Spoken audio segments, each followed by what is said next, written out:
صباح الخير. من سنة قررت ان انا ابطل سكر لمدة 30 يوم. فقصة النهاردة عن السكر.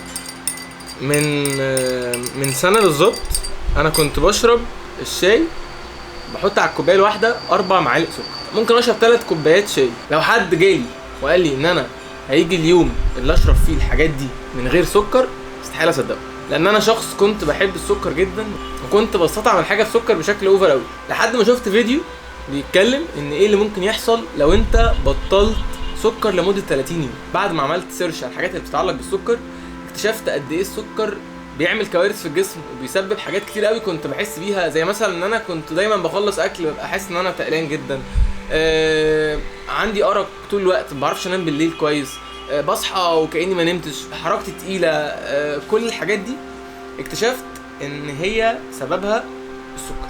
وحاجات كتير قوي اكتشفتها لما دورت على الموضوع.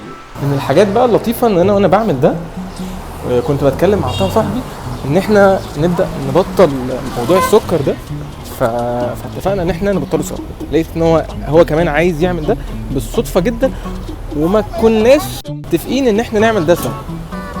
المهم قررنا احنا نبدا، وفعلا بدانا ان احنا نحط بروجرام سوا، وان احنا نبدا ناكل حاجات معينه، ونبدا نسيرش سوا ونشوف ايه الاكل اللي فيه سكر ونبطله.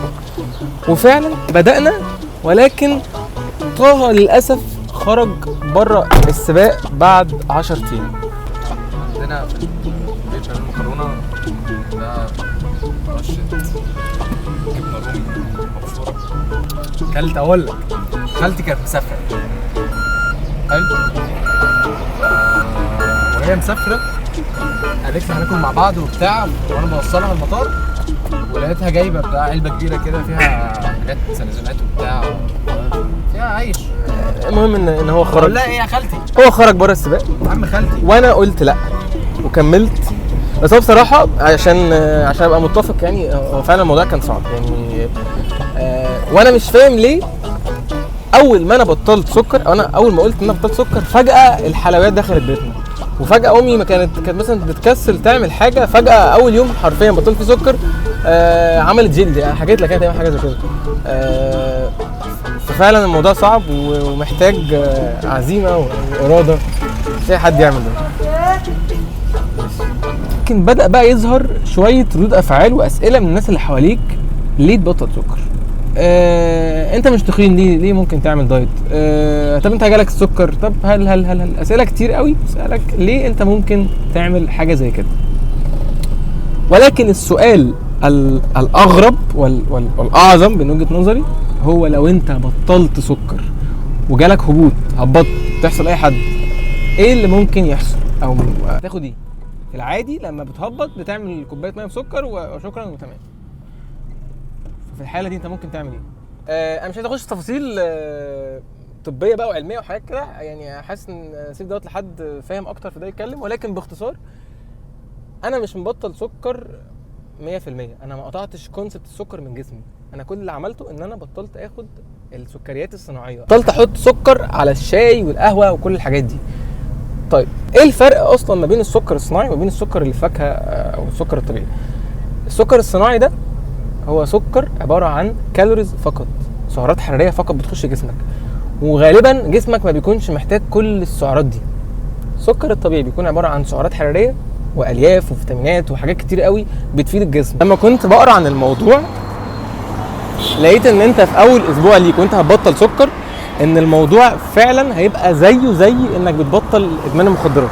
انت حرفيا بتبطل حاجه جسمك متعود عليها من ساعه ما اتولدت، ففجاه انت بتقول لجسمك انا هوقفها نهائيا، مش هتدرجها، انت فجاه بتقطعها بشكل 100%. حسيت بدوخه، حسيت بهبوط قوي قوي.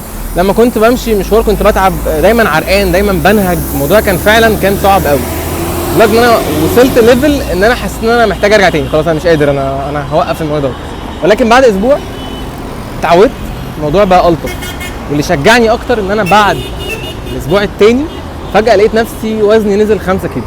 انت لما بتوقف سكر بيبدا جسمك يفقد الدهون اللي موجوده في الكبد. الاسبوع الثالث بدات اتعود على كده، وبدات اتحول من ان انا كنت بتجنب اشرب اي حاجه فيها سكر عشان هي مره جدا، بدات اتاقلم واتعود على ده جدا جدا جدا.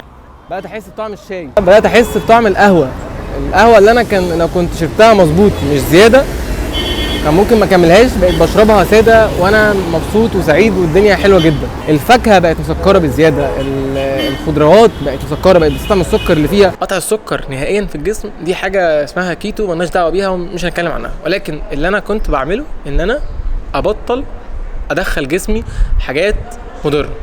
الحاجات المضره دي في منها انواع كتير جدا، ولكن الجزء اللي انا كنت مركز عليه هو السكر الصناعي.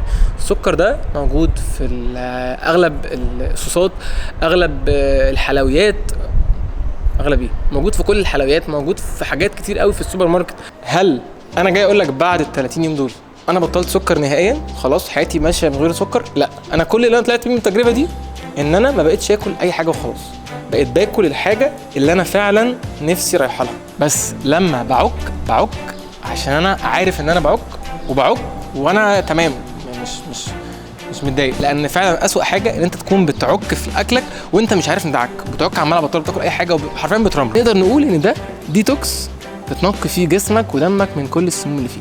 30 يوم هنمشي فيهم مظبوط من غير سكر، وبعدها ممكن نرجع تاني، بس مش هنرجع زي الاول. وهي دي قصه السكر.